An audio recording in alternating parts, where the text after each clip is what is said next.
Rinse and repeat from the Fulham game, and it's all the same things. The difference is that was the first game of a bad run, and now it's 5 winless game. That time we thought, okay, it's just one off game, we'll get away from it. Now it's becoming a pattern. But the same old stuff, great performance in the first half, played really well. Should have been 3 or 4-0 up, really great stuff. And right now I could have been coming here and saying, what a performance, we are back, 5-1, great victory. But then in the second half, we just falter. We just absolutely falter. No mentality. Once the decision don't go in our favor, once you concede the goal, the manager, he just doesn't want to make a sub. He's allergic to it. But how can I be a manager when he's coaching a 4-0 victory in the first half? If Jackson sadly 11 to miss, but if he scored his chances, if we got the chances converted in the first half, we are 3-0 up. We beat Palace last week. We beat Bournemouth this week. And everyone is saying Enzo Maresca is doing a splendid job. And right now in this bad run, I think I can blame him for the Fulham game, the Ipswich game, and I can blame him for the substitution. But I can't blame him for coaching the victories in the first half. Again in the first half, our lineup looked really good. Lavia was back, Fernandes, Caicedo. Caicedo was playing as a right back, but we know he was inverting into the midfield. So Caicedo, Fernandes and Lavia were providing us really good control.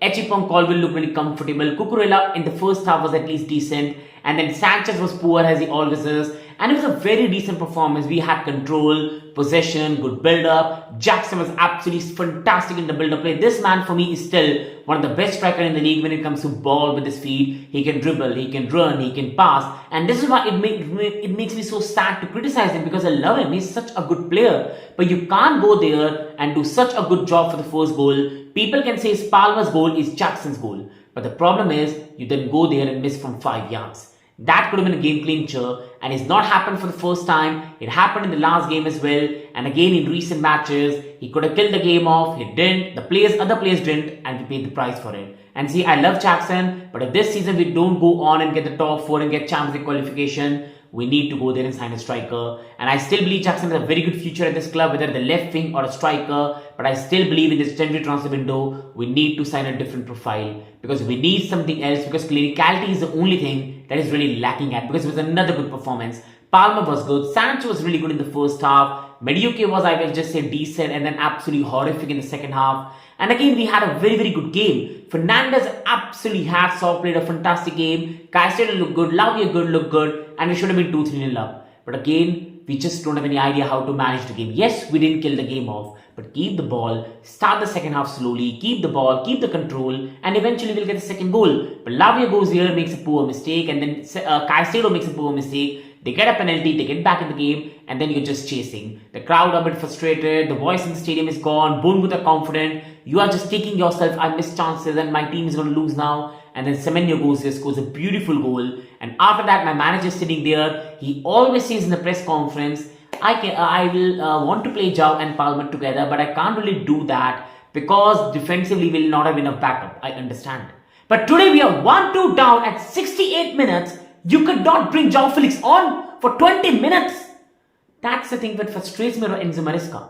He's a very good young manager. He's done a decent job, and this is why I'm not criticizing him for the game. We should have won by half time. But that doesn't dissolve him for the blame of in-game management. Now, either it is that he doesn't like João Felix, he doesn't like Nkunku, and that is something I can blame upon him. That's not the recruitment. But if he's naive and stubborn, then in the future he's going to be concerned, because his in-game management is one of the worst I've seen from any Chelsea manager. When it's good, it's great, but otherwise he's just not proactive enough. But today's game is not on the manager when he coached a 3-0. And again, same old story in the second half, poor goals conceded. In the second half, Palmer was a frustrated figure, nobody was finding him in the right position. Mediocre does not even know where the offside trap is, absolutely inconsistent in the second half. Neto came on for 5-6 minutes, can't even criticize him, was poor. Then you had Sancho, who did not even get passes in the second half. Cucurella was horrific. And if not for Reece James' wonderful free kick, we lose this game. Like, we did not even deserve a goal in the second half, we were that bad. But I'm so happy for James, he's back, that's a good goal. But in the future as well, I want to see him bombing the flanks, but that's not going to happen under the manager and his fitness. So at least play him, because with James, we get more control. And I think overall, we'll have to take a hard call in some games against Lavia when we are playing lower oppositions. And otherwise, you can play Lavia, Fernandes and Caicedo for some of the games. But overall now, it's a draw. And right now, it's 3 points from 5 games. The biggest problem is, I can't even call it a crisis, because we played good football, we look good, and right now we're in a decent position. I still believe City, Liverpool, Arsenal, they are going to occupy the 3 position of the top 6. Let's be brutally honest. Forest right now are not going away. Newcastle are going to be there. So I think we most probably 100% going to finish in top 6. But with the season the way we started, if we go on now and finish in 6th position, it's an embarrassment. And question will need to be asked. We need UCL football. We at least need top 5. And for that, we need to start winning results. We need to beat Wolves this weekend. No excuses. And after the Wolves game is Manchester City. We have to try to find a result now. 5 winless game. We cannot let it be 6 or 7 because it's going to be a problem. Do you agree with me? Let me know your opinion in the comment section and like and subscribe.